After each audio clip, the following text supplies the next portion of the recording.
¿Qué tal? Hoy vamos a meternos de lleno en un tema que tarde o temprano todas las empresas se enfrentan, la terminación de un contrato laboral. Y aunque podría sonar a un simple trámite, créanme, es mucho más que eso.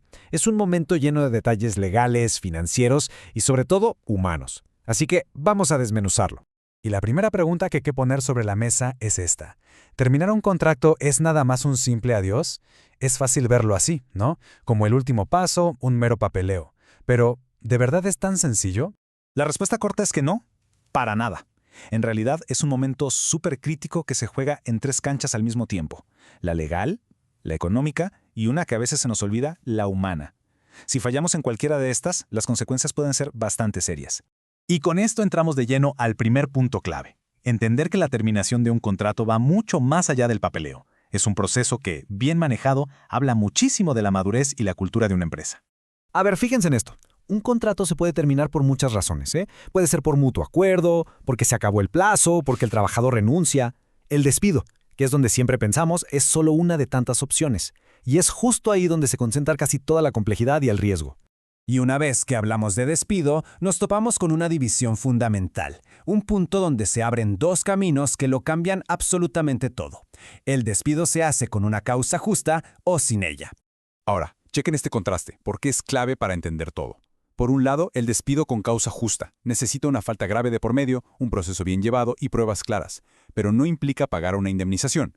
Y por el otro lado, tenemos el despido sin causa justa, una decisión del empleador que no necesita explicación, pero ojo, tiene un costo directo y obligatorio, la indemnización. Son, literalmente, dos mundos aparte. Ok, pero para que quede más claro, ¿a qué nos referimos con causa justa? No es cualquier cosita, ¿eh? Estamos hablando de faltas serias. Por ejemplo, un incumplimiento grave de las obligaciones, actos de violencia, filtrar información confidencial o un bajo rendimiento que, y esto es crucial, esté bien documentado y comprobado. Aquí no hay espacio para la subjetividad. Ahora sí, vámonos a la parte del dinero, que es donde suelen empezar las confusiones. Es vital, de verdad vital, entender la diferencia entre liquidación e indemnización. No son sinónimos y no significan lo mismo. A ver, que esto quede súper claro. La liquidación laboral es, básicamente, pagarle al trabajador todo lo que ya se ganó y se le debe. Es su dinero. Por eso es obligatoria siempre. No importa si renunció, si lo despidieron con causa o sin causa, la liquidación se paga sí o sí. ¿Y qué se incluye en esa liquidación? Pues bueno, los salarios que quedaron pendientes, todas las prestaciones como primas y cesantías, los intereses que generaron esas cesantías y, por supuesto, el pago por los días de vacaciones que no se tomaron. En pocas palabras, es dejar las cuentas claras y en ceros. Y aquí está la gran diferencia.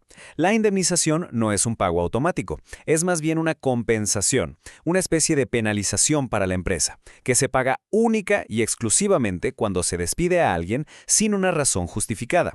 Si hay una causa justa o si la persona renuncia, simple y sencillamente no hay indemnización.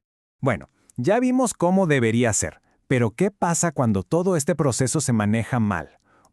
Los riesgos son enormes, y los podemos dividir en dos grandes grupos, los legales y los que afectan a toda la organización. Por el lado jurídico, el peligro es bastante directo. Hablamos de demandas que pueden costar muchísimo dinero, reclamaciones por calcular mal la liquidación, multas de las autoridades, y ni hablar del desgaste administrativo y el golpe a la reputación de la empresa. Pero el daño no se queda solo en lo legal o lo económico. Hacia adentro, una mala gestión es como un veneno. El ambiente de trabajo se pone tenso, la gente valiosa empieza a irse, se pierde la confianza en los líderes y al final del día, la productividad de todos se viene para abajo.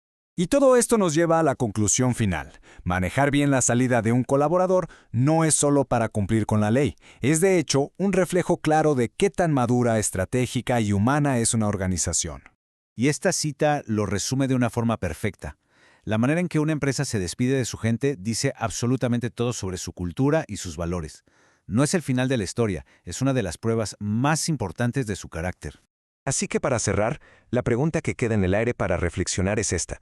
¿El proceso que se sigue en una empresa realmente protege los intereses del negocio y al mismo tiempo trata con respeto a la persona que se va? Lograr ese equilibrio no es solo una buena práctica, es la señal de una gestión verdaderamente exitosa. Muchas gracias por acompañarnos.